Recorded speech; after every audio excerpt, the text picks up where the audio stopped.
Hey everybody, this is your friendly neighborhood 80s slasher librarian. Tonight, Friday the 13th, Hell Lake, Chapter 9. Shauna and Gretchen were not the first to find Lisa, but they were among the first alerted by the other's screams. No one had told them what to expect.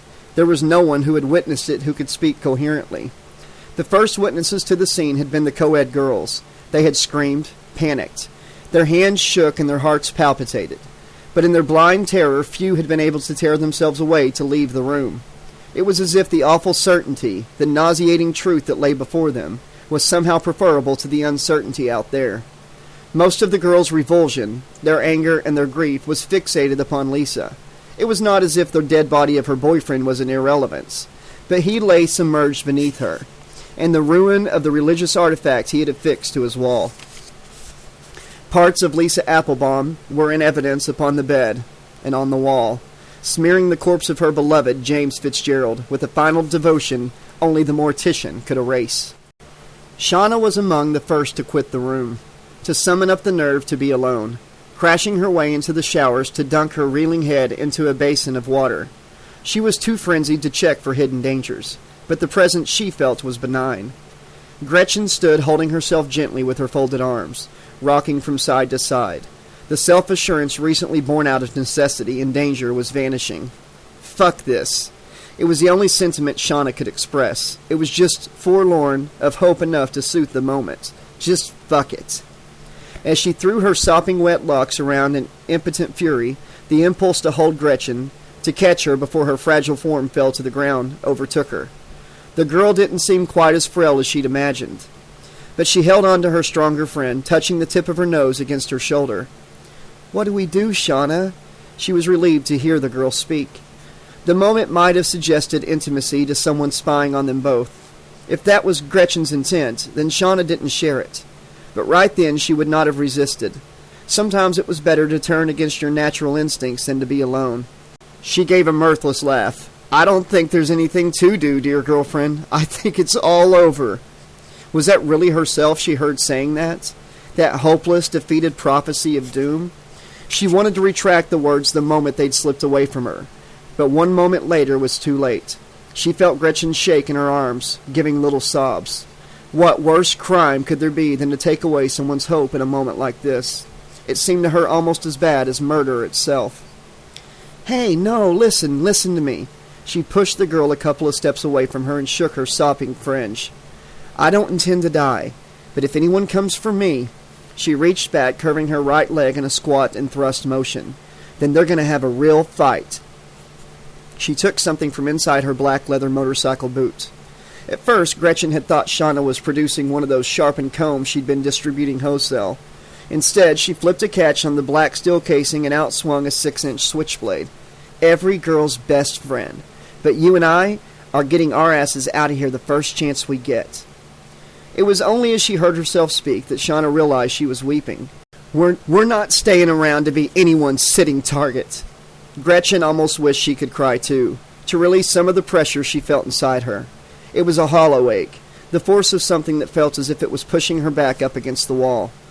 Outside in the corridor, the bustle to and fro was like some kind of disorganized hell on earth. Young co-eds wept and screamed. Male students tried to keep their cool by leaning back against door frames and taking deep breaths.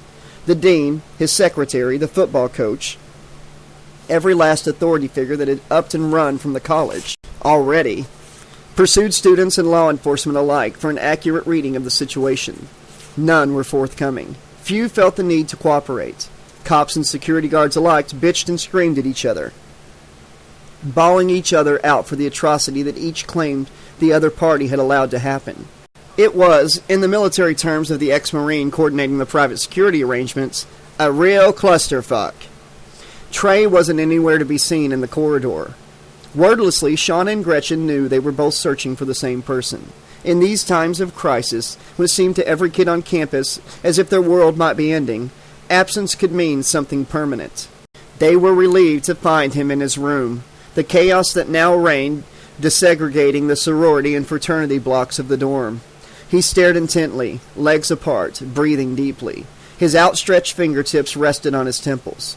There was an odor of regurgitated food that could not be placed, somewhere near at hand.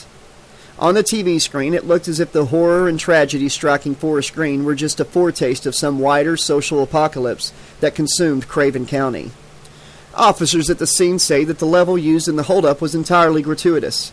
Both John Cummings, 38, and Mary Lee, 19, the store's employees, were marched outside and murdered execution style after handing over all of the takings. An all-night garage and convenience store's forefront was shown, with bloodstains remaining where the victims had been taken away in body bags. "This is like MTV," Trey intoned without expression. "Turn on any news station now and you'll get the same atrocities replayed over and over in rotation." As if to demonstrate, he hit a remote control button and switched stations. Officers from the overstretched sheriff's office at Forest Green have called in forensic investigators from outside the county for assistance. It is believed that the Wayland family held little cash and few valuables inside the house. The picture showed an everyday middle-class family home, with peeling white paint and a rickety picket fence. Its modest charms were submerged by the deluge of paramedics and press surrounding the house, shouting as a small contingent of police tried to maintain order. Off-the-record sources have claimed that the killings, which claim both Mr. and Mrs. Whalings, their 2 children, and the family dog, may have been sexually motivated by the killer's targeting of Peggy Ann Wayland, 29. Others speculate that an organized crime link to the construction business of Russell Wayland, 32, is a possibility. Police are baffled by the savagery of the click occurred yesterday evening on campus at the University of Forest Green. The TV was silenced. They didn't need to see a nondescript picture of the emergency services rushing in and out of campus. Everyone present was more aware of what had happened than they really wanted to be. "You know," continued Trey, "they ought to have a system among the viewers so that you can vote for what you think is the grisliest murder of the week. Just like you can vote for whether you want the new Eminem or the latest new metal band. I think James and Lisa would have liked that. They would have held the top atrocity slot for a while." Gretchen shuddered. "That's shit," Shauna muttered quietly. "They were beautiful in their own goofy way. They were poets. They were ghouls. They were monsters." "Yeah, I know," Trey was chastened. "Excuse me for trying to laugh in the face of death. I've got to thinking that if I don't, I'm going to go crazy. I only had a handful of friends in this place, and they're dying by the minute. I got to get out. We got to get out before it's too late." No one said amen, but no one gave up an argument. "You know what I think?" He was going to give his opinion, solicited or not. "I think that whatever crazy bastards are doing this, and there's got to be more than one, the whole fucking region's gone apeshit. I think that they're doing it out of a hatred of life itself. They hate young people that have sex, people that play sports, people that have their own kinds of music. All they have is their hate and resentment of what life means to them. Trouble is, it's stronger than most other people's love of life." It sounded convincing enough. "You base that on your psychological research, Trey?" Gretchen whispered. "No, not at all. I base it on what I feel. And what I feel is hate and death coming at me from all sides." Out in the corridor, Deputy Spinks argued with the head of security from Hart's Minders. "I know what happened to those kids in this goddamn place. I just got back from hearing the coroner make his initial report. And let me tell you, that's something you don't ever want to endure in a whole month of Sundays. Fuck you, man. I saw more dead bodies in the Gulf in one day than you will if you miraculously graduate to LAPD Homicide Squad." It was a gross exaggeration, but so what? Charlie Minkoff, director of operation at Hart's, had a point to make. "What I want to know is, you withdraw all your men from here and we get the next fucking kamikaze raid by some lunatic from God knows where for God knows what reason, then who the hell is legally responsible if half of these kids are butchered?" Minkoff's thick mustache bristled and his face turned red. In his rage, he cast a sweeping motion around the corridor. Irrespective of the distress on the faces of those same students, whether co-eds or great big jocks. "And what if half of my boys end up in the same meat wagon? Are you telling me the sheriff's department will accept liability for failing to fulfill their duty of service and protection?" Look, Spinks, nervously motioning hands, tried to bring him down.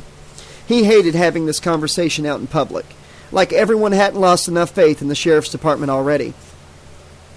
"We got an unprecedented situation here. The sheriff is telling me I got every man out of here to bolster the local crime task force. Why it should be happening now? Shit. Maybe it's in the water. Maybe it's in the stars. I don't know. But it sure ain't my fault. Your company says it's theirs to provide security. If you guys ain't up to it, then maybe you should look for a less demanding job." Minkoff was just about ready to make first strike on this yokel when Spinks stepped aside from the argument by picking on a group of kids walking sullenly past. "Mr. LeBlanc, Mrs. Brown." There was a small group of students of both sexes with Trey, Shauna, and the ever-present Gretchen taking the lead. "I take it you're aware that the curfew is indefinitely imposed around the clock? If you haven't already registered your full personal details with these gentlemen from Hart's Minders Security Services," he emphasized the name with thinly veiled contempt, "then please report to roll call now." "Go fuck yourself, deputy." Trey spoke in a calm, even tone. He spoke for all of them. I'm sorry, what did you say?" "I think you heard me well enough." As crude a statement as it was, its effect was carefully measured. But Trey knew he was about to risk arrest anyways, and he knew these cowboy bureaucrats could treat any verbal dissing like it was a capital offense. "We're not out for trouble, we're looking to avoid it. None of us are going to stay here like sitting ducks anymore." They seemed serious. Every grim-faced kid who lined up in the first rank with Trey and Shauna and Gretchen. All the nonconformists and all the misfits. All the punkers and metalheads and potheads. But then, behind them, lined up with a little more trepidation, came the ranks of middle American youth. All the smart kids and the straight-A students. The football players and the science majors. They weren't necessarily the ones who were making the move, but they were sure as hell watching closely to see what LeBlanc and his friends turned. Spinks wanted to argue reasonably, to plead that what the sheriff's office was doing was in all their best interests, to make them see sense and avoid confrontation. But his heart wasn't in it. This whole curfew business was laid on him by Casey, and the bylaw that said arrest anyone who spat in the shoeshine of any day but the first Tuesday in the month, well, that came from the new lawyer at Shemp and Darrow, the one who played it like a bleeding-heart liberal in front of his colleagues, then came over all a moral majority in his meetings with the sheriff. No, Lloyd Spinks had no appetite for this, but he still didn't like to have his authority challenged. "Hooray!" Spinks tried to keep his tone civil and respectful. There was no need for any of this to get too unpleasant. "I'm asking you to think again, son. If you disobey the law that we're all living under at this moment in time, I've got no choice but to arrest you and your friends." Trey already knew the score, but he wondered if the deputy really did. He took note of the odds against and in favor of him. The total of 4 deputies he'd seen in and outside the dorm, including Spinks himself. The various security guards loitering around the place, all waiting for the word from their director to jump one way or the other. Their dozen or more friends and acquaintances who were ready to walk off campus after them. The many more who would take no action themselves until the majority voted with their feet. "Then you better arrest me, Deputy Spinks." Shit, that was definitely not the reaction he was hoping for. As LeBlanc and his little entourage moved cautiously toward the door, the boy kept his head turned toward the lawman, watching for his next move. Spinks was already painfully aware he only had one man left in the dormitory building, and he'd already ordered him to radio the sheriff's office and report for his new assignment. Then there were the security guys, of course. "Minkoff, are you with me on this?" Spinks spoke out the side of his mouth. "Negatorio, deputy." At least the situation had restored a little etiquette. "Unless you can take the time to officially deputize me and all my men, and refer to us the exact bylaw under which we were entitled to detain these students, then I'm bound to say that we have no authority to do so." So that was it, huh? Every man for himself, and old Lloyd Spinks left stranded in a sea of shit. Report to the sheriff and hold tight onto your balls, son, 'cause he's bound to be taking at least one of them. Lloyd just stood back and watched them defy his authority. In his head, he knew that what the kids were doing probably made a whole lot more sense than sitting there, waiting to be killed next. But in his heart, he detested them for making him look small, and he despised George Casey more for landing him with such a laughably tall order. All the students who showed trepidation about defying the deputy were following on from the dozen or so kids who led now. As they walked out of the dorm, they had the eyes of the rest of the college upon them. Gradually, a trickle followed from every dorm, frat, and sorority house. Forest Green's Prize Institute of Higher Learning, built less than a decade ago, was seeing one of the greatest nonviolent student rebellions in the state's history. As lines of students streamed out into the reception and car park area, they dissolved into an amorphous mass rather than an organized body. Gradually, small factions formed around friends who had their own motor vehicles or lived in the same county or, if further away, the same state. While Spinks watched, helpless, as the greater portion of the university emptied out, another figure made more furtive observations. Inside the administration building at the center of the college complex, Paul Christos gave an eyewitness account into his cell phone, shielded from the ears of the other students. "That's right, yes. A veritable exodus from Forest Green. And guess who our Black Moses is?" he snickered. "Certainly. I can give you a fuller report when I stop by the offices later. And do you have any of the information that interests me?" "You do. That's excellent. Truly excellent." The offices of Shemp and Darrow were on the southern side of Forest Green, just before the main exit toward the center of New Jersey. With an unassuming white stone front, they were as modest and compact as befitted small lawyers in a rural town, as they were the foremost law firm in Craven County. However, their phones rang constantly whenever any miscreant was picked up in the midst of the current crime wave. Poor Miss Miranda. You know, Diane, she takes Shemp's legal aid cases. Worked off her feet since every Tom, Dick, and Ryol they pick up in the county has pled innocent. Quite a motley crew she has to deal with, I can tell you. I think I may have turned up in the nick of time. Christos was charmed and intrigued by Edward North, the new advocate lawyer at Shemp and Darrow. North was smooth. He had a manner around Diane that made her feel like the most attractive woman in town, which, as Christos acknowledged, probably wasn't far short of the truth. But he also had a way of making Christos feel he was a close confidant during the couple of brief times they had spoken alone. Aware of the students' interest in the murder cases erupting all over the county, or, on a wider scale, all over the state, including at his own college, he adopted a conspiratorial air that promised more information than anyone else could proffer, provided the boy was diplomatic enough to play it close to the chest. Christos wondered how true it all was. Would an out-of-town attorney, who had appeared just in time to lighten the law firm's inflated caseload, really risk his new position to indulge a trainee junior intern? Maybe he recognized that there was no real risk, as long as Paul Christos had something to gain from these tactics. He would guard Ed North's private counsel jealously. Or maybe North had nothing of any real value at all, and was just throwing him tidbits to maintain his interest. Either way, Christos couldn't help but admire his style. It was the type of advocate lawyer that he would like to become. Adept at manipulation. Machiavellian. So, do you have any information on any of the recent murder cases?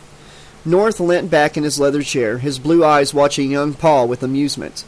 Only where a suspect exists, Mr. Christos, and only where our services have been requested. As for the unfortunate incidents at your college, since Mr. LeBlanc was officially exempted from suspicion, I have no more information than yourself, probably less, in fact. He smiled over his horn-rimmed lenses. I was trusting you to keep me abreast of current affairs at Forest Green. Of course, quid pro quo. Though for the life of him, Christos found it hard to ascertain why Ed North, who claimed only a professional interest in cases where Shemps were likely to represent the defendant, should share his interest in ritual mutilation. But when he talked him through the latest exciting news of the highly amusing ends of that utterly jejune goth couple, Fitzgerald and Applestein, or whatever her name was, North seemed to find the gruesome details highly distasteful. It was as if he wanted, or needed, to monitor the situation, but didn't want to truly know of it, in the way that Paul Christos did. And what of the current suspects? Christos wanted to know, did any of them have the particular characteristics they'd discussed? You mean, are they devil cult freaks? Something like that? North smiled at him. He had a way of turning the tables, of making Christos feel his own curiosity was crude and juvenile, whereas his, however, unspecified its nature, was wholly professional. You're quite a fan, aren't you, Mr. Christos? A fan? The boy bristled a little. Maybe North was setting him up for a fall on Shemp and Darrow's behalf. Yeah, come on. Don't pretend you don't know what I mean. A fan of these serial killers, these moral transgressors. I'm interested in those individuals who have a philosophy that explains their actions. He defended himself hotly. I'm not in thrall to every thug who ever butchered anybody. Like Sanchez, North grinned knowingly. The devil boy. He's your A1, isn't he, Paul? Christos' response was not forthcoming. It was hard to know if North was truly sympathetic to him or not. I bet the day they executed him you were sending fan mail from the janitor's boiler room down into hell. You make me sound like a little boy sending letters to Santa. Wouldn't my so-called fan mail just be incinerated down below? Assuming the Christian concept of the inferno really exists, of course. North's expression grew pensive, far away. His smile dwindled. Oh, I'm sure hell has a much colder climate than you imagine. When Christos returned to campus after dark, he found himself the only male student left in his section of the dorm house. Just him and 2 security guards chewing the fat and shooting the crap with each other. When he ventured forth to find if things were the same in the co-ed section, he was held back from entering. It seemed preposterous. There were no audible signs of life, yet they were enforcing segregation. He guessed the buffoons were simply trying to justify their presence and protecting a phantom clientele. Outside in the complex of buildings, built on a stretch of land reputed to stretch over the site of the legendary Camp Blood, he watched the last of the stragglers take up their possessions and walk. It was hard to tell, but he suspected he might be the last remaining student in the University of Forest Green. In his heart, in such profound moments of loneliness, he felt a definite unease. When the butchery had been taking place, it had given him a frisson, awakened his senses. To watch the panic and the hysteria grow. To speculate over who might be next. To guess at the motivation of the philosophy, if there was one, of the killers. For there was more than one killer active. In the region, if not on campus. Of that he was sure. But it seemed there was no purpose to remain. Not only would classes have been abandoned, but in the event that the killer remained, he was offering himself up as the last available victim. For one moment he felt the chill of terror, the feeling that he might end up as one of them, on the wrong end of the fishhook. Christos quickly calmed down, reminding himself that the one he wished to contact was a long way from here. If all the indications were correct, the new pretender to the throne of Devil Boy was currently working his way across Arizona. That settled it. Paul Christos was gathering up his books, his possessions, and leaving immediately. But it was of his own volition. He was assuredly not part of the cowardly flight of the lemmings. As he pulled out of the university grounds, he surveyed the empty roads from the driver's seat of his new white Volkswagen. His choice. His father would have preferred to buy him something more brash, something more American. But if he had to drive a modern automobile, then let it be the wagon of Das Volk, the car that Hitler had dedicated to the German people. The road that ran from the college to the outskirts of town was strangely silent. It seemed, Christos told himself with pride, that he was the last man of action left in a lily-livered society, the very last man of all. As he reached the southern side of Forest Green, the big questions of where and why weighed heavy. He could pick up the interstate and drive directly back to New York City, but the idea didn't appeal. He had already faced his father's anger when he refused to enroll in a business studies course, or some such sensible route towards his inheritance of the family shipping business. To avoid the old man's displeasure, he had to disappear to the obscure backwater of Forest Green to follow courses in criminal psychology and American cultural studies. They were the major components of his fascination with, and respect for, the great all-American serial killer. With the added little fillip that Forest Green had once been the site of the region's major series of unsolved murders. But where to now? He knew what his heart told him, to follow the trail of the beast as far as it would go, to head south along the ocean highway, to wherever the self-styled satanic killer of the species, the killer who had taken up the mantle from his hero Sanchez, appeared to be heading.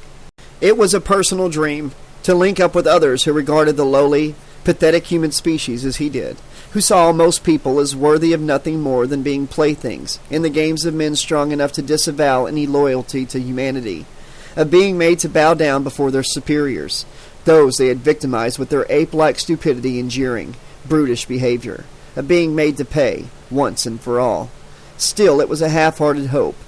How could he expect to create any kind of camaraderie and alliance with a man whose exact whereabouts he didn't know, who was not yet aware of Christos' own sincere misanthropy, his contempt for the everyday weaklings of the human race?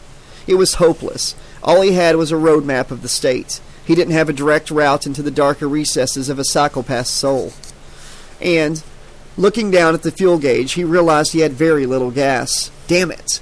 All that running around between the campus and Shimps, such short distances, 5 miles there, 5 miles back, it soon added up to a whole lot of 10-mile journeys and an empty gas tank. With irritation, he realized he was close to the gas station where one usually loaded up before hitting the Atlantic Ocean Highway. But as he pulled in, the forecourt was dark. It was the same place that had been hit by one of these graceless, mundane robbery and execution merchants. He remembered seeing it on the TV news as the Friday the 13th crime wave was erupting. The crime itself was of little interest. So what if two proletarian types kissed the ground while another dullard put bullets in their head? But the annoyance was intolerable. Surely people like those were as replaceable as they were interchangeable. What was wrong with the folk around here? Did they think that civilized life in America was coming to an end, just on account of a few killings? As Christos stomped around the unlit pumps in frustration, cursing at the darkened, unmanned convenience store, a long white camper van pulled up alongside him. "Say, kid!" A grinning roughneck with a face full of stubble and a gap between his two front teeth called out the passenger window. "There ain't no place to refuel around here for miles. If you're running out of gas, why don't you park up your vehicle and hop a ride with us?" Christos fell silent. Normally it was the kind of invitation he'd run a mile from. These two, the unwashed passenger and the vacant-looking balding driver, were the type of lowlife he believed should be bred out of existence by eugenic selection. But there was something about them, something horribly familiar, that stalled him from backing off. "Yeah, we got some great in-flight entertainment," drawled the other one, who seemed as if he was driving stoned. "We got a couple ounces, Sensimilla in the back." He nodded back toward the camper with his head. "We got beer. We got videos." "Shit, have we got videos," leered his buddy. "You like girls, kid?" "Sure he likes girls. All young guys like girls, Ben." "Well, I'm only asking is all." His friend acted offended. "Some guys is faggots, ain't they? Like they's gay." "Oh, there ain't nothing wrong with that if they are, especially if they're a good-looking little chicken ass like our friend here." Christos couldn't speak. He was as offended by their suggestions as he was sickened by them. His sexuality was his own business. So far, it existed only as far as his fantasies of dominating subservient women. He would never allow himself to be dominated by a pair of inbred perverts. But to all extents and purposes, these people were the very incarnation of a couple of killers he'd read about. Harold Lawrence and Benjamin Wellman were a pair of drifters who'd met on the yard in San Quentin, both serving time for burglary or peeping Tom sex offenses. When both were eventually released, they met up on the outside to put into action a plan they'd hatched together. "We got girls on our video like you never seen before, ain't that right, Harry?" "You bet your booty! Girls doing everything you want 'em to. Girls doing everything they's told to." When they were apprehended several years later, law enforcement confiscated a vast collection of pornographic photographs, all of them apparently homemade, some of them featuring young female murder victims who were last seen being enticed into a camper van along the Pacific Highway. Rumors had circulated of videotapes that had been stashed somewhere secret, of Lawrence and Wellman living out the ultimate male fantasy of dominating, using and then disposing of their victims. The type of fantasy scenario that could sustain Paul Christos through a long, lonely night.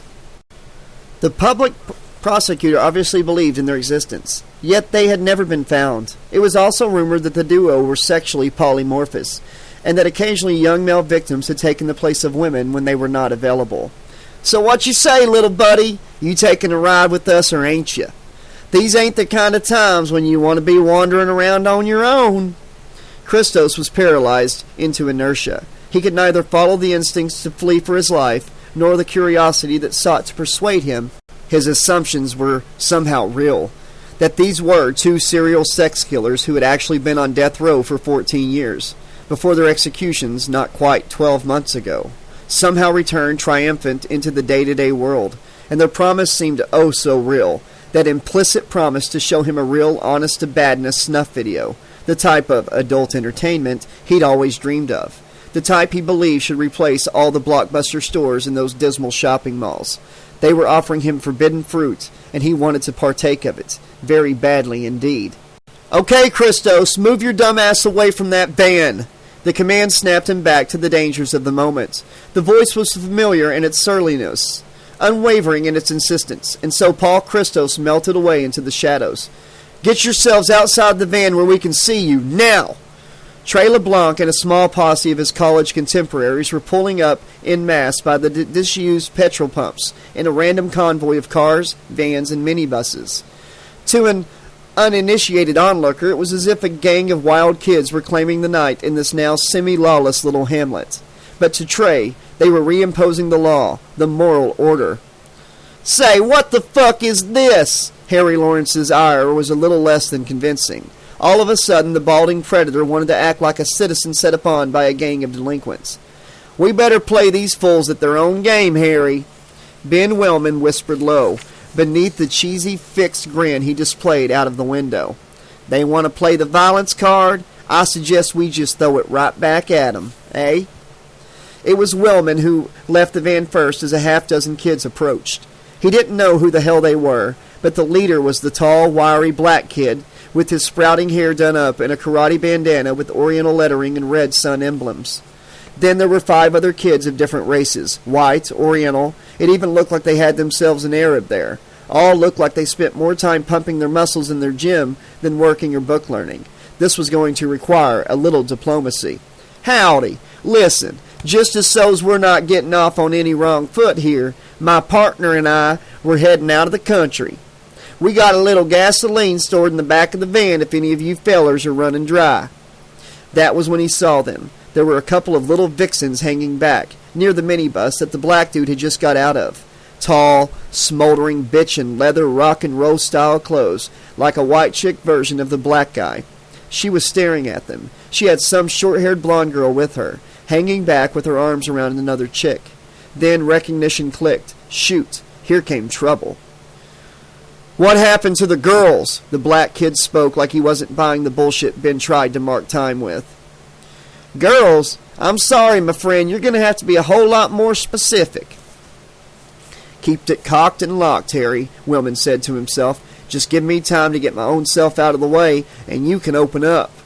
Trey heard the phony bonhomie fading from the hillbilly's voice. He had no idea how heavily armed they might be. There was no time for niceties. "The other 2 girls you picked up off the highway." "My friends, Deborah and Stacy." The bruised and battered little blonde could contain her indignation no further. She didn't look so good, and her friends just about kept her from falling clean away. All the same, Wellman knew they had made a big mistake in letting the girl get away. She made a break for it when they were parked up off the lonesome dirt track. He had wanted to gun for her, but Harry said no. The other little bitches were more than enough to take care of. Besides, what did they think she was going to do? There was virtually no law here anymore. They were all out chasing their tails over things that were already done and couldn't be undone. "Leave her," Harry had said. Shooting up the place attracted more attention than it was worth. By the time she found herself a lawman who would lend an ear, they would be long gone out of there. And here she was with a whole posse of mean-looking kids. Amy Maven looked on the grinning faces of the men who had beaten her, who had made her adopt obscene poses with her friends, to immortalize on their camcorder. "Har har, look at that little bitch, will ya? We'll still be getting hard-ons from that when it ain't nothing but worm bait."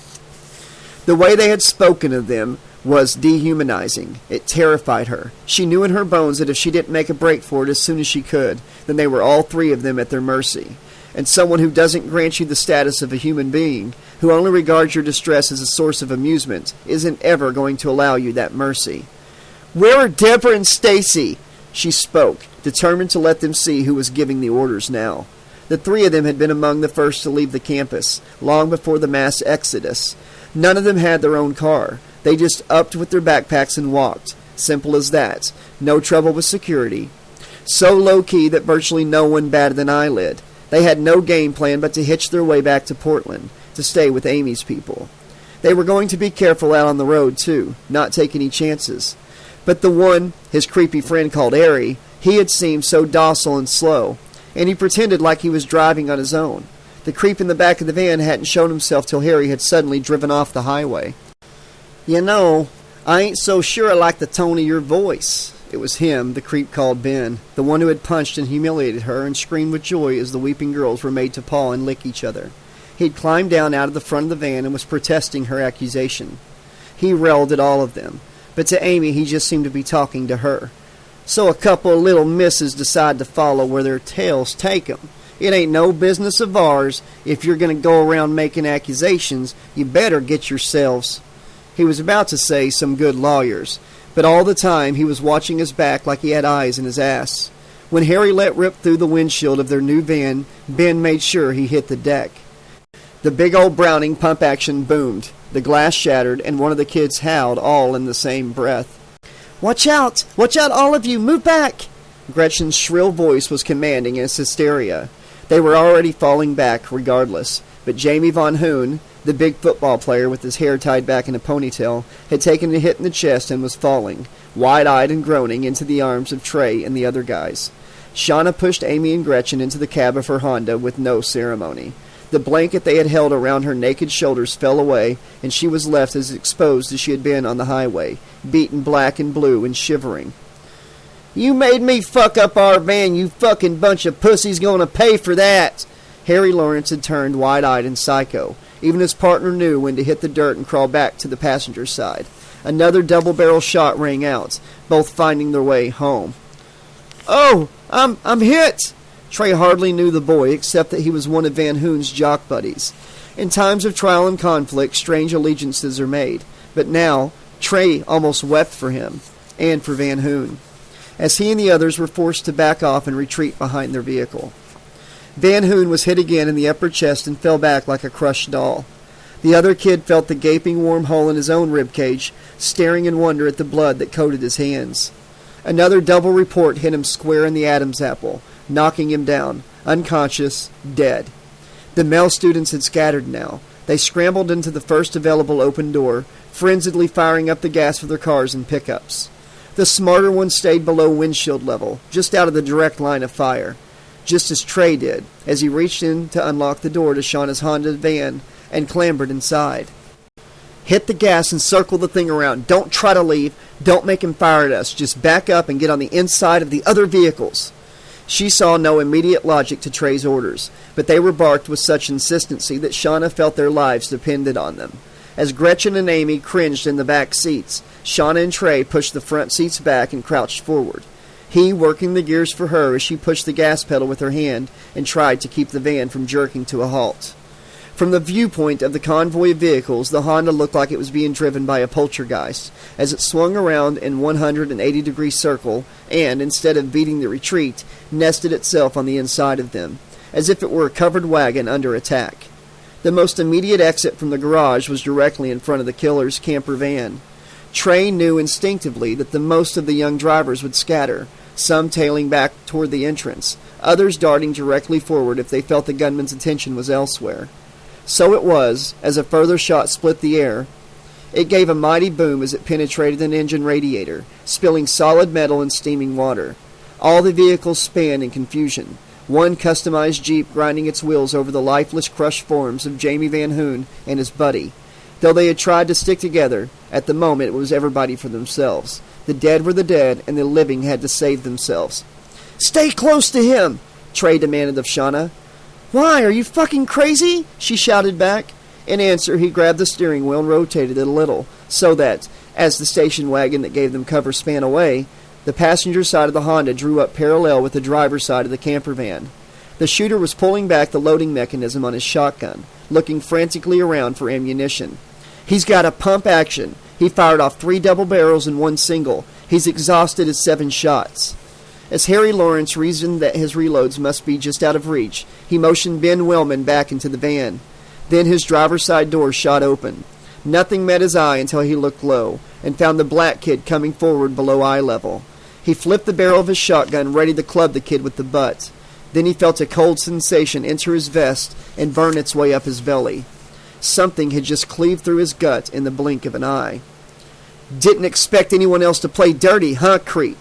Among the pulled armory of cheap and makeshift weapons shared out among the former students of Forest Green was a Bazento, a halberd spear with a distended blade that came up in a sharp point. Strictly outlawed within the college, it was a handmade weapon that came courtesy of a fellow martial arts enthusiast, a kid named Wong Chin Yun. As the fiercest weapon in an armory, it verged on the pathetic, but it had just beaten far superior firepower. "You little piece of Negro shit!" Ben Wellman made a grab for his partner's gun, without fully understanding its load was spent. In response, he was lashed across the face by the blood-stained spearhead. The fluids from Lawrence's abdominal tract would produce a festering wound as they infected the long cut down Wellman's nose. Harry Lawrence sank slowly into his seat, a long dribble of blood hanging from his chin. He looked as if he wanted to make some urgent statement, before his eyes spanned and slowly closed, the juices of his laid-open stomach soaking the driver's seat. "Now you listen to me, you filthy hillbilly white trash!" Trey felt a vengeful fury. He hungered for vengeance out of a sense of common justice, and also because in one rapid moment he'd become a killer and did not know how to respond to that unyielding fact. Wellman felt a sharp blow to his right eye and fell back reeling. The kid had followed through the strike from the weapon with his fist. Swiftly coiled, his knuckles had moved from underhand to the top of the fist to provide momentum to the punch, just the way Trey had been trained. "You are going to show us exactly where the girls are. You're going to tell us what you did to them and where they are. Understand me, boy?" Trey fought hard to control his temper. It was an illusion, he knew, but in the moment since taking a human life, he felt different about himself. He carried the grim burden of the Avenger now, and he would never allow any adult male to talk to him as if he were a dumb child ever again. "Bring him out here! String the bastard up! Give him to us! We'll tear him apart!" The last homicidal threat came from the formerly delicate voice of a young woman. For the first time since facing the death chamber nearly a year ago, Wellman felt mortal fear. He wasn't ready to die again. Not yet. Trey found himself in the strange position of having to defend the lowlife. "Okay, people," he spoke gently, moderately, though his pulse raced. He knew they felt as aggravated and violated as him, that they had been as innocent as him until a moment ago. "We're going to give this vermin his chance, his last chance to make good. If he tells us where Deborah Angelo and Stacy McAfee are, then we turn him over to the law." Trey paused as if to compound his threat. "But if he wants to play smartass, he'll find out exactly what this Negro is capable of." He spat the word with distaste. "But we do what we have to survive, even if that means killing his cracker ass." Wellman winced as Trey pressed the tip of the handmade spear up tight between his eyes, as if to remind him, "Don't trifle with me. I'm a killer now, too, but a righteous one." Every door of the cab was open, but Wellman had no means of escape. Faces, hands, arms, shoulders, all imposed on him. Every one of the surviving kids peered and craned to try to get a closer look at him. There were far too many of them for him to even consider fighting his way through. When they all came vengefully filing out of their cars, they were like a small army. Wellman remained still, feeling the weight of his situation. This wasn't like being under arrest. He missed the sense that, even if a cop accidentally punched you in the kidneys, or sent your face plummeting toward a wash basin sink, procedure dictated that you would be alive at the end of the day. There was no sense of that at all. Trey was frustrated by the creep's procrastination. That dumb, dirty, unshaven face was in a kind of reverie, as if he was being given all night to consider his options. He would have to be disabused of that notion. "Am I not making myself understood, fool?" The kid smacked him across the mouth, chipping one of his rust-colored front teeth. "You play it our way or you're out of the fucking game." Wellman shook a little, but it was more with rage than fear. He sucked on his broken tooth and bleeding gum to stop the blood running onto his chin. The black kid was getting all uppity, but Wellman knew he was enjoying the sense of power. Sure, everyone likes power, especially him that never had none. He swore to himself that he would get even with this bag of snot, even if he had to go back to the pit and rise up again 2, 3, 4, or a dozen more times. "There!" Wellman gritted his teeth and nodded over his shoulder, unable to brush off the boy who gripped him by the collar, or shake off the sight of his partner slumped, broken, and dead. "They're back there!" Trey rose slowly, almost aloft, but stooped beneath the cab ceiling. He let go of Wellman, but kept the tip of the spear at his nose. As he walked backward, jamming the driver's side door open, he elbow-whipped the lifeless Lawrence's face with irritation. The body fell forward and landed heavily in a lifeless lump on the concrete. The others flinched and stepped back to make room, but then redoubled their position, stepping on Harry Lawrence or delivering kicks to his insensitive form to show their contempt. Without taking an eye off Wellman, he retrieved Lawrence's shotgun and passed it back to Shauna. "Guard this like it's your mama. If he lunges for it, I'll kill him." Eyes crossed on the end of a point, Wellman followed Trey's directions to step out of the van and walk backwards towards the entry door to the rear of the camper. As he stepped out of the van, he jolted as at least half a dozen pairs of hands reached for him to ensure no means of escape. Trey, Shauna, and several of the most physically powerful students of both sexes gave Ben Willman the most attentive guard of honor he could have hoped for. As he unlocked the catch that gained access to the rear of the camper, they shuddered to enter the enclosed world of still cigarette smoke, discarded dirty underwear and beer bottles, and a disorganized mess of recreational activities. From hardcore porn mags at the Beaver Shots to a flickering TV monitor that awaited the insertion of a video cassette. Only Gretchen Andrews and Amy Maven waited outside, shivering within the locked doors of Shauna's van. They shared Trey and Shauna's anticipation that Deborah and Stacy may soon be found, discarded and dead among the debris of those two lowlives. Well, the black kid tried to give a macho little show of impatience, but Willman knew fear was eating at his gut. He could smell it. He made a hobby of making young kids like him soil themselves with their own fear, and he loved the breathless tingle of anticipation that he was now getting from him. Flick a switch, pull up a seat. We are ready to entertain you. His glassy light blue eyes made it seem like there was nobody home behind them. His gaze indicated the remote controls for the video screen. Trey felt vaguely nauseous before he even glimpsed what he anticipated they were about to see. He hit the button. After a brief moment of flickering snow, jagged lines locked into a horizontal and vertical picture. A time code appeared in the left-hand corner, starting from 00:00, and the muted tones of a homemade video filled the screen. The action was already taking place. One naked girl rode another like a horse. It was Deborah and Stacy. Both were miserable. Both were weeping. From off-screen came the distorted shouts of the director. It was unclear at first what he was actually saying until he came into view. It was the driver, the late, resurrected Harold Lawrence. He clearly wanted the girls to get more intimate with each other. Harry stressed the point by taking a thick, brown leather belt and twisting it around the neck of Deborah, the mounted partner. As she gasped for air, the sobs of Stacy could be heard, almost echoing in a primitive stereo, as could the emotionally retarded chuckling of Benjamin Willman, their current host, the man behind the camcorder. Suddenly, Harry let Deborah drop to the floor. She had almost turned blue for lack of oxygen. He barked a distorted command in Stacy's ear, who, trembling, then slid her way up to the fallen body of her friend, sobbing all the time. It became clear that the other sounds of weeping were not some macabre echo, as Harry lashed out with his belt as a whip.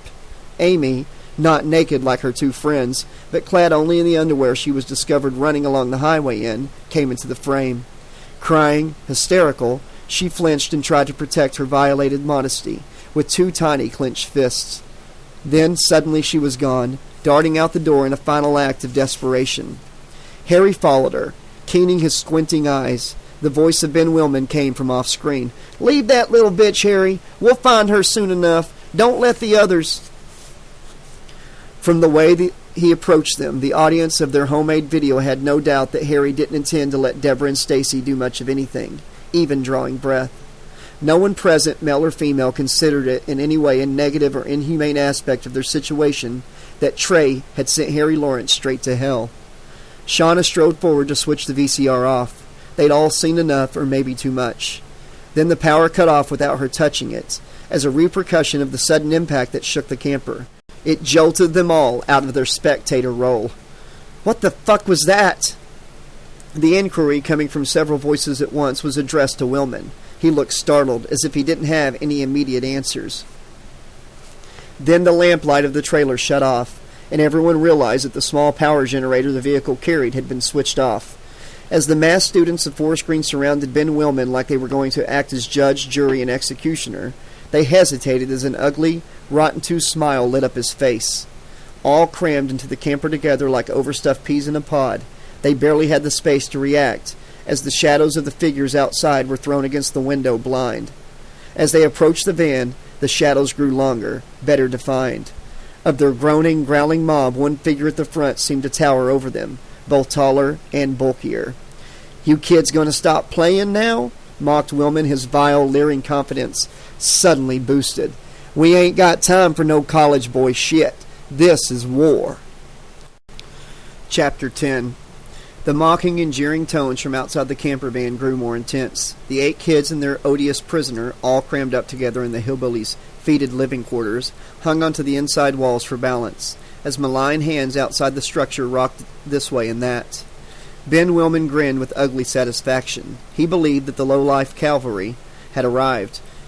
Trey would have liked to pound that misbegotten face, the progeny of his mama drinking moonshine while he was in the womb, till it had no teeth to smile with. Shauna would have liked to cut his balls off for what she'd seen him do to the 3 young women on the video screen. So who the hell are we dealing with? The silhouettes outside suggested the students had them outnumbered. Whoever it was likely they had shit for brains too, just like their host right there. But as they spread out around the camper, there was one that stood still and menacing, almost as large as a brick shithouse, but definitely less inviting, larger than death. I said, talk, ugly! Trey was becoming frantic. The too-cool-for-school demeanor that formerly earned him respect had come undone. It was hard to stay cool in a world made hideous by madmen. Willman growled when Trey smacked him with the flat backside of his hand, producing blood bubbles from both nostrils. He hated that Negro boy, hated him good. Willman acted willfully obtuse as his compadres rocked the camper, the silhouette of a big creep pressing up clean against the door. He knew these kids were chicken shit, from the way they huddled up all together when they outnumbered him and his former inmates from the big downstairs. From the way that the athletic-looking white kid played with Harry's pump-action Browning, yet looked like he was too afraid to use it. From the way that bitch in the pointed leather ankle boots acted so tough, while she was going wide-eyed with fear. Why, that? Willman slanted his head bemusedly as the shapeless shadow wrenched the door back, when it could just as easily have turned the catch. That's our buddy, Jason. Nobody had the chance to accuse the hillbilly of lying as the door fell back off its hinges. Those who knew the legend of Hell Lake found the mocking shadow of a boogeyman falling over them. Suddenly the night terrors of childhood seemed real again. The burly, shapeless figure pushed itself forward, regarding them all with disgust. His 5 accomplices, murder burning in their eyes, bad booze, bad drugs, and bad attitude diminishing any human empathy they might feel, carried a nasty array of handguns and blades. But they let Jason, if it truly was him, make the advance. The kids all froze at the fetid smell, at the odor of something left too long at the bottom of a lake, at human flesh and spirit become warped and distorted beyond recognition. In a way they would never comprehend, they were all as distasteful to him. An assertive female in brashly sexy clothing, beefy-boned kids bred on the sports field, raised on mom's meatloaf and broccoli. A dark-faced boy, different from the others, yet his difference did not seem to weigh him down. They all stank to Jason. Their self-confidence and their health reeked to him as the stench of an open grave would to a normal human being. He surged mercilessly forward with the intent to kill, while his cronies stood behind him and laughed. "For Christ's sake, Trey, move!" Shauna screamed at him, but Trey was frozen into kind of a inertia. His confidence was undermined by each passing hour that they tried to live like human beings, yet met with horror after horror. As this person, this mistake of nature, this thing advanced on him, he could conceive for the first time of giving up, of letting go of his life in a state of quiet acceptance. Then Jason's eye, the vein-ridden orb visible from beneath the mask, fell on something even more disgusting. On a flickering TV set in the corner of the room, where the screen showed 2 girls in a state of undress. Firm, naked, female flesh, it sent him into an immediate state of nausea. He was repulsed by that which he could never have, which he could never be a part of, and he would eviscerate the hide of anyone who pushed it into his face. Moving in a rapid semicircle that belied his size, the man-ogre smashed 2 of the young men to the ground. They tried to draw back, to duck, to hide out of the way of his presence, but he was not so concerned with them. The girls on the TV seemed no happier than he was, tears and snot running down their face, but still he despised their very existence. His machete blade smashed into the corner of the screen. The girls disappeared in a mess of broken glass and blue sparks. The electrical charge carried back down the blade till it shocked his arm. For several seconds he vibrated with the feedback that made him crackle and shake. To anyone else it would have been fatal, but he pulled himself free, leaving his blade stuck in the middle of the wrecked TV and rounding on his real, live, flesh and blood enemies. It was then that Trey LeBlanc swung out of his paralysis, retrieving an object from the pouches that hung about his belt. He cast one of them carefully, artfully, toward the man they all feared. The sharpened tin star, one of the oldest and most ornate martial arts artifacts in his collection, hit Jason square in his mask eye hole. It was a hell of a lucky shot. Rather than bouncing off, it remained wedged, suspended in midair, drawing lubricating tears and blood from the eyeball it had pierced. The big lummox screamed. It was an unearthly, alarming sound, oddly high-pitched, like a small child or an animal in distress. Jason tried to retrieve his machete, but panic had disoriented him. Realizing their opponents had more balls than they credited them with, his back line of bad hombres moved in on them. One squint-eyed psycho drew on a small Derringer pistol. It was his first and last mistake. The boy who had been toying with the Browning shotgun let a round off. The impact in so small a space obliterated the would-be gunfighter's nose and made an exit out the back end of his skull. It blew him clean back out the camper and laid him on the ground, permanently. The second shot went wild, but it threw both sides into frenzy. The killers naturally wanted to kill, wanted to tenderize, pulp, and carve up that clean, unspoiled young flesh, but they feared getting in close in case the klutz with the rifle managed to squeeze off another round. Jason, show this bunch of assholes what you can do, boy. The big retard wasn't playing. He spun around in a private world of pain and humiliation, trying to extract one of the 5 sharp corners of the metal star from his eyeball without making it worse. He whined like a puppy dog. In his mind, their imploring did not even register. "Kill them, Mommy! Kill them, Mommy!" He sniveled and whined. It seemed to be the voice of himself as a child. But it was so long since he had heard himself speak that even he wasn't sure. In panic, he tore the mask from his face, finally dislodging the star. His eyeball was sliced down the middle, the wound entering part way into the cornea. It bled liberally, but to the kids it was the least of his horrors.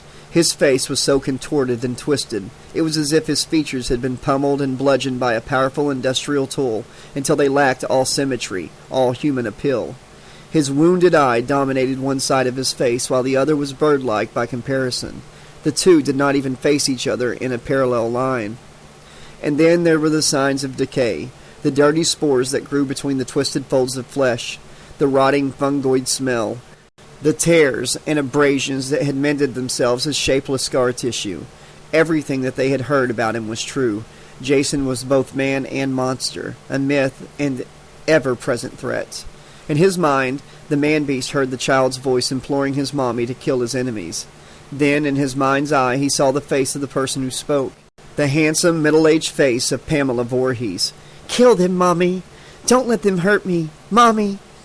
She mimed the words in what she had believed to be the voice of her dead child. It was the same voice that drew him back from his watery grave, to live in the woods surrounding Crystal Lake as a resurrected wild boy.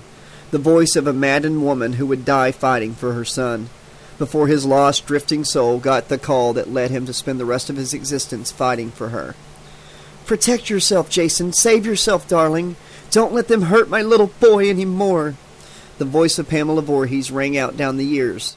For a brief moment, her memory was so clear he almost felt her kiss upon his twisted brow. Whether a delusion or a visitation by her ghost, Jason made no differentiation. To him, both were equally real. The wounded behemoth dived through the door frame of the camper van, taking part of it with him as his massive bulk impacted. His low-life Confederates had already backed off, but now they ran, seeing their unstoppably violent mascot in retreat, not their leader. It was only the total madman in Sanchez who took that seriously. Their loss of confidence made them turn tail. But the obscenity still rang out in the air as they retreated into the night. "Come and get us, puss boys! Come and fuck with us on our own territory! Coming back for you, coos! Have that beaver nice and shaved and ready for me!" If Trey and his compadres had been more confident of success, they could have rushed the twisted bastards then. But they were all too relieved to make their own retreats. They were 2 men light, having taken fatalities. And then there were Gretchen and Amy. As Shauna bounded out of the camper, it looked like she was giving suicidal chase to the monsters in retreat. But she hightailed it for her own van, looking for signs of life in the darkness. She found Gretchen, shaken but undaunted, holding a tire iron tight in her right hand, holding tight to a near catatonic Amy. Shauna nervously scoured the night, waving her 6-inch switchblade as a challenge. The guys pulled them tight back into the camper van. It had been the mobile refuge of the sick vermin with the bad teeth, but he had disappeared into the night with Jason and his co-conspirators. For now, with a need to regroup and think seriously about their next move out of Craven County, they had claimed it as their own. Trey, no longer Mr. Cool, retrieved the big freak's white hockey mask from where he had discarded it on the floor. It was discolored by dirt and bloodied around the eye hole. Staring through its vertical eye slits, the young man strapped it around the back of his head and placed the mask over his face. Now, ain't I the scary one? So close to the outskirts of town, with his fuel gauge showing empty, it made sense to double back to Shemp and Darrow's offices. Ed North was a little amused to see young Christos back so soon, though he had a very strong inkling as to why. Sitting in his desk way into the night with the .22 pistol in his top drawer, he surveyed the destabilization of society from down the end of a phone, with some concern for his own person, but without panic, with a certain interest, but somehow aloof. "I take it the night holds terrors, Mr. Christos." He had admitted the boys to the offices without leaving his desk, after checking his identity on the CCTV system. Paul Christos was pretty badly shaken, though he didn't like to show it. "Lowlife need to be kept in hand. The sooner weak-kneed liberals suffer some fatalities and some man of action is strong enough to declare a police state, the better." "Don't tell me you had a run-in with some criminal elements. I thought you had a certain empathy for the real bad guys." North was teasing, of course, but Christos' sense of humor never extended to being the butt of someone else's fun. What truly bothered him was that, just for one moment, he had believed he might have some empathy with the two congenital idiots who had tried to waylay him off the highway. It was almost as if the excitement of society breaking down had infected him, made him fantasize that he was part of an infernal age where he was able, merely at will, to make acquaintance with some of America's most infamous transgressors. Not that the pair of mangy hold-up artists, and likely homos to boots, would possess 1/10 of the genius of men of action like Lawrence and Wellman. "I am interested in interesting criminals."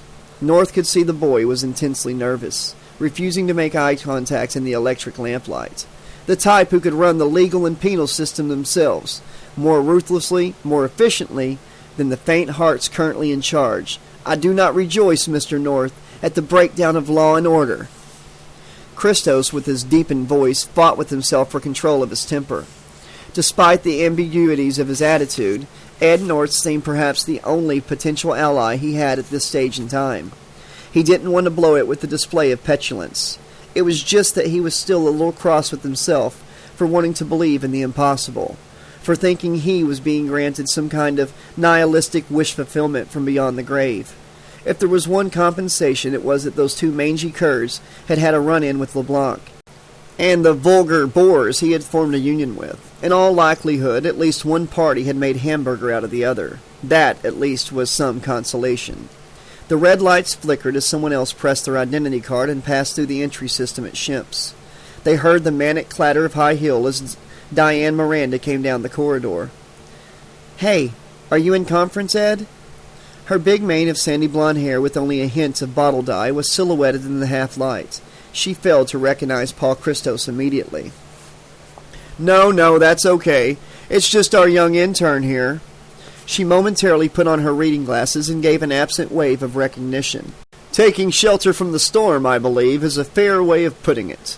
As was his habit, Christos felt a little slighted, but Diane didn't see it that way. "Sure, understandable. Who wants to be alone with all this madness erupting?"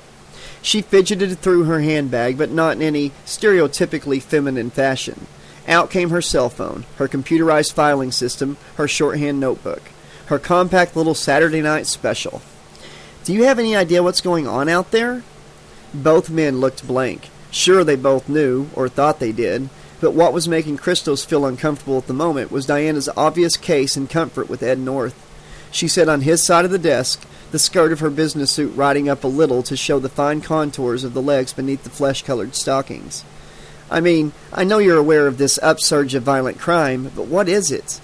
Assuming it's not some toxic chemical in the air, a modern DDT or Agent Orange, how do we explain it? Mass hysteria transmitting from the general populace to the offenders?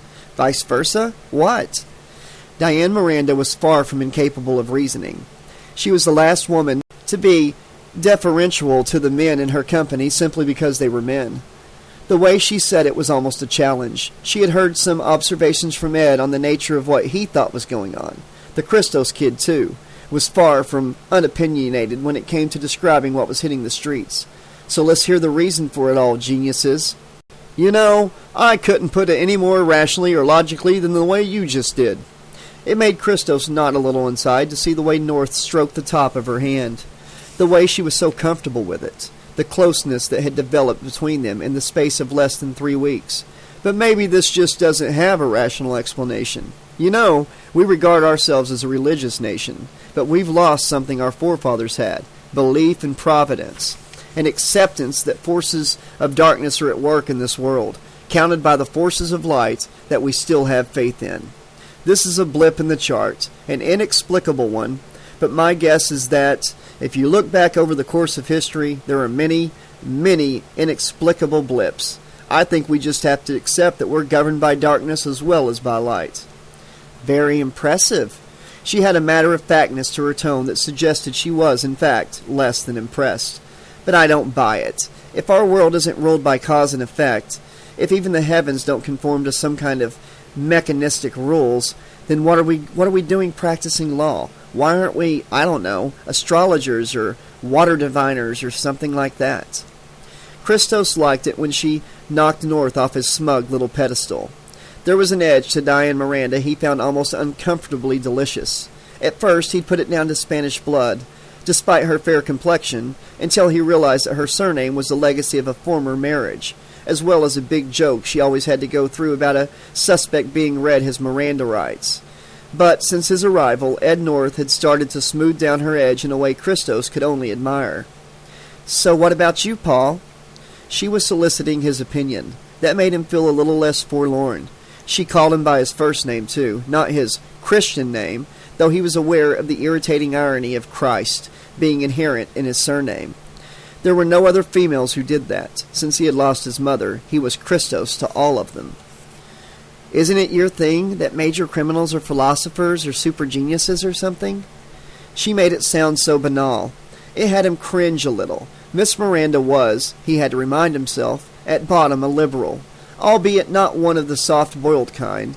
One of the ways in which Ed had won her over, when he showed up out of nowhere as the crime wave broke, was in showing off dubious credentials as a voluntary counselor for a rape crisis center. Rape crisis! Just imagine the stories he must have heard. Christos had wondered if maybe he should volunteer for the position himself. No, not really, Diane. He relished addressing her by her first name.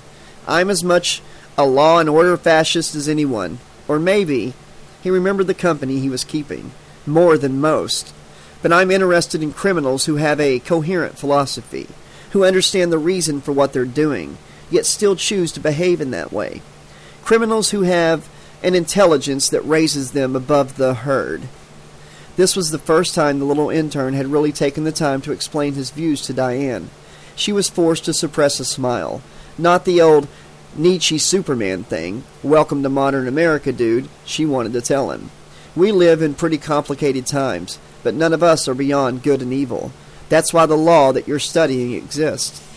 So this is why everyone within 100-mile or more radius of Craven County looks over their shoulder before entering their own backyards? She fidgeted with her fingers. It was at times like these that she wanted to fish out a Marlboro Light. If only she hadn't quit and allowed Shimps to adopt a no-smoking policy in the office without protest. Because there's a whole new breed of super criminal that we have to contend with, for whom conventional morality is irrelevant, right? Christos was glad it was dark because he feared he might be blushing. Somehow he got the sense that his views were not quite so novel to Diane. No, he stammered. I don't believe that at all. I think the majority of them are morons. I think law enforcement needs to lead a far greater backlash than it seems prepared to. I think that maybe one of them at most, from the reports I've studied, may be of a higher kind. I mean, more intelligent, more personally charismatic. It was almost a retreat from his personal philosophy, but in the end he couldn't back down. Diane had him and she wasn't letting go. Oh! She had that killer smile on her lips. He had only seen her perform briefly in court, but knew that, if ever he saw that smile when she would demolish the prosecution's case. And who might this supervillain, this criminal mastermind be? The Crystal Lake Killer? Jason Voorhees? No. She was trying to belittle him now. I don't actually believe... You know, there's something to be said for those stories, North piped up suddenly. It was an unexpected defense. Since I've been in the neighborhood, I've done a little research on the Crystal Lake murders, all the reoccurring outbreaks of violent crime in the area. I think there's something to the stories. There's often something to local rumor if there are unsolved homicides and an offender hasn't been apprehended. Yeah, I think the Crystal Lake Killer, whoever he is still out there. Diane had stepped down from the desk. She stalked up and down the room slowly, taking sideways glances back at Ed, trying to work out if he was serious. "You shitting me," she accused, then checked herself, realizing the voice she had put on was a stereotype. No, North seemed to enjoy making her guess just how serious he was. "The evidence is there. It suggests the man behind the mask exists. In my opinion, local and state police should be directing part of their investigations towards running him to the ground, bringing him down." Now she knew he had to be joking. She relaxed her pace and gave a skeptical smile. "You are shitting me. I grew up no more than 40 miles from here, Mr. North, and Jason, the Crystal Lake whatever, was truly in the culture. He was someone it was fun to believe in. When genuine homicides occurred, well, that was down to local police incompetence if they didn't get the perps. But let me tell you, Jason Voorhees is just one big, ugly, urban myth." On the outskirts of town, not far from Paul Christos had fled, Gretchen played den mother in a place that stank of horror. It got under Shauna's skin having to stay in the camper van where the hillbillies had tormented Deborah and Stacy. And Amy. It was nothing compared to what it did to Amy Maven, to make her stay in the place in which she and her friends were abused, from whence they had disappeared, and from which she had already once made her escape, seemed like the most perverse cruelty. She would scarcely have been able to stay put without Gretchen's constant maternal attention, and without the administration of a beta-blocker capsule, donated by one of the boys who, under the extreme circumstances, no longer felt ashamed to say he was on medication. Trey had insisted they stay put, with the dead hillbillies' pump-action shotgun and ammo, until they got back, until the men had scoured the area for what, in Amy's presence, remained the great unspoken, for evidence of the continued existence of Deborah Angelo and Stacy McAfee, or, if that was as grimly hopeless a task as it seemed, for some indication as to where their bodies had been dumped. The men, for who could really call them boys now, were aware they were taking a major risk. Shauna had bridled when the boys had taken over, when Trey had given them what, to his mind, was now the only possible course of action. But strange alliances were made in wartime. He now had the most respected of the college jocks on his side. Popularity may have counted for nothing, now that their alma mater days at Forest Green had reached such a rude conclusion, but they didn't see it that way. For Jerry Nelson, noted quarterback and best friend of the late Jamie Van Hoon, the social structures were still the same as they were at college, at high school, as they had ever been, even though they were playing for their lives. And didn't Trey just love all the macho support, the validation of what he believed to be his leadership skills? Their only firearm was left in the willing hands of Shauna. The men carried every bladed weapon they could find, from the martial arts spear to a Bowie knife, pilfered from the hillbillies' mobile hovel. The creeps and misfits who had attacked them were still out there, but seemed beaten back, fragmented, on the run. But the freak who had led them all remained at large, angry, wounded, mutilated. If he found the guys when they were on their reconnaissance mission, they had better use every blade they had this time. They had better cut him down like Caesar. The torn entrance to the camper was barricaded. With the door taken off its hinges, direct entry was blocked by Shauna's Honda van. Its driver's seat door opened with the seat tilted forward to allow her admission to the back of the vehicle. Around the perimeter, the other Forest Green refugees who joined forces had parked their cars, trucks, and vans as close together as possible in a near circle. It was as if they were protected from an army of hostile Native Americans by a circle of wagons, like in some old movie. Their two-tier entry system was an improvised way of sounding the alarm. If any lowlife or half-wit tried to put the big camper van under attack in the men's absence, then Shauna would surely hear them coming. It would leave just enough time to load up the final pieces of shot into the hillbilly's Browning, and blow the head clean fucking off of her intruder at close range. All this tension was bringing out something strange in Gretchen. It was a kind of neurotic fortitude, a personal strength that had never showed itself until her back was pushed completely up against the wall. I don't want to go back in the van," Amy whined like a little child. It spoke worryingly of the state of her perception, given that they were already set right in there. "You haven't got to go back. We're not going back."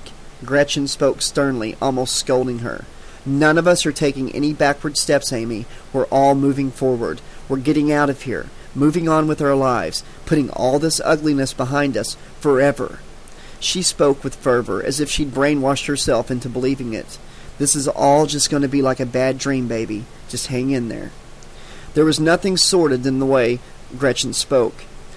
Whatever some of those insinuating jerks said about her, it was just her way of taking care of that poor haunted wreck of a girl, the vibrant cheerleader whose very color had been drained from her face. Gretchen believed every word that she spoke implicitly, but her urgency, her need to believe, left Shauna uneasy. She knew she would have shared the responsibility, but Gretchen was going gangbusters on her own. Shauna needed a little time, a little space to herself just to think things through. A few minutes outside of this claustrophobic shithole at the very least. With only the mildest twinge of guilt, she climbed from the damaged portal of the camper into her own van.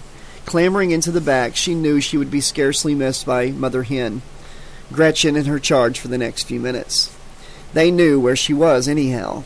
Kicking uncomfortably back against the inner wheel arc, she contemplated the twilight. In the near distance, the street lights and neon lights still dotted the small towns and highways. Life on Earth did not seem to have ended just yet. It seemed crazy to her that the semblance of civilization, all those little details that she'd always taken for granted, were still there. Yet they'd had to fight tooth and nail for their lives not so long ago. And there didn't seem to be anyone to turn to, anyone else they could rely on anymore. For all her unease, despite that quivering feeling in her taut belly, she would rather have been out there in the darkness, scouring the scene with Trey and every musclehead jock he had with him. Shauna hadn't stayed behind because she was some ditzy chick who needed to be protected, but because she did it out of loyalty to her friend and the poor, traumatized kid in the camper. She looked at the dirty, dim light that shone through its curtain window. No shadows could be seen moving inside. No real sign of life. Good. That was as it should be. But if they were able to move on, if they made their way out of there in the way in which Gretchen had told Faith that they would, then what? What would they do with the lives that were currently put on hold? Shauna saw it as a no-way-back situation. She couldn't visualize returning to Forest Green, even if every female student was issued with an Uzi for her own protection. Even if the castrated balls of every killer were hung as decorations from every Christmas tree in Provincia County. She took a smoke from a pack and lit it up. For a moment she had a longing for a joint, but then realized their current weed-free regime was a blessing. It would be suicide to get baked under the present circumstances. Instead, she drew on a non-filter cigarette and coughed a little on the smoke. It was from one of the hillbillies' packs in the camper. She hoped it belonged to the one who had died, hoped that, in some rank corner of hell, he would be aware that his life was worth no more than a pack of smokes. And what of Trey and her? When all this awful mess started, it seemed like the horror and the shock of it all were going to bring them back together. But now they were under such pressure that all they seemed to do was frazzle each other, to stress each other out even more. Grain was rubbing against grain. It was the most hellishly crazy thing, but now she was finding it hard to imagine a time when Trey, and even Gretchen, wouldn't remind her of this place and this point in time. Of all the horrors, it brought her even further down. But what realistically was the alternative? That they all came through this and try to find a permanent place in each other's lives when they were cultures apart, with their educational and career prospects uncertain? Maybe she'd become too cynical. Maybe it wasn't such a bad idea. After all, Trey and Mom would probably hit it off. She imagined her mother as intrigued rather than alienated by a vaguely exotic young black guy. Shit, she'd divorce her own parent if it wasn't the case. But his folks, did she manage that those fine, upstanding church people who'd fought hard for their son to get a good education would just shrug it off when he ran home from college? When he told them he'd led a mass walkout in defiance of the law and wasn't going back? When he introduced them to the type of girlfriend, make that ex-girlfriend, whose personal style they'd probably never laid eyes on before outside of a rock video or a biker movie? There was a hollow banging sound against the side of her van. Someone making a gentle knocking with the palm of his hand. It cut off all of her meandering thoughts, bringing her attention back to the moment. Somehow she wasn't alarmed. She heard the dull banging again, sounding very slowly. It was the prearranged signal, formulated between her and Trey when the shit started coming down back at Forest Green. There it was again. One more time, and that would be 4 slow knocks, the signal that Trey had returned and that she should let him in. It never came. She waited some more, and nothing. Either she'd been too deep in her thoughts and misheard, or he'd forgotten the drill. Whatever, she was glad he was back. It would bring her out of her moping and start her thoughts down a positive track again. As she scrambled back into the driver's seat, she wasn't startled to see a face waiting patiently at the window, had no hesitation in moving forward to greet it. Face to face against the window, nose to twisted nose, eyes to bisected eye, the face of the biggest, ugliest urban myth she would ever encounter. Okay, this has been chapters 9 and 10 of Friday the 13th, Hell Lake by Paul A. Woods. I want to thank everybody for listening. I want to thank everybody for the subscriptions. We're getting so close to 400 right now. We got the giveaway coming Thursday. I'll be announcing the winner Friday morning in a short video. Please, if you haven't done so already, subscribe. Click that like button. I really appreciate you guys taking the time to click the like button on my videos. Drop me a comment. I love hearing from all of you. And be sure to click the bell so you always know when new chapters are dropping. I'll be back in 2 days with some more Friday the 13th Hell Lake. And I'll be back tomorrow with some more of a Nightmare on Elm Street protege. And for all of you that stuck around this long, I'm going to leave you with a little incident from my recording tonight. A little, I guess you could call it a blooper. So I'll leave you with that. Until next time, have a great night. See you in the next video. Here's the little clip, little outtake from tonight. Caught me off guard. Even though I'm narrating another author's words, there's still some things I will not say, as you're about to hear in this little clip. See you guys later. Weapon that came courtesy of a fellow martial arts enthusiast, a kid named Wang Chen-yun. As the fiercest weapon in an armory, it verged on the pathetic, but it had just beaten far superior firepower. You little piece of... Nope, not saying that. Shit.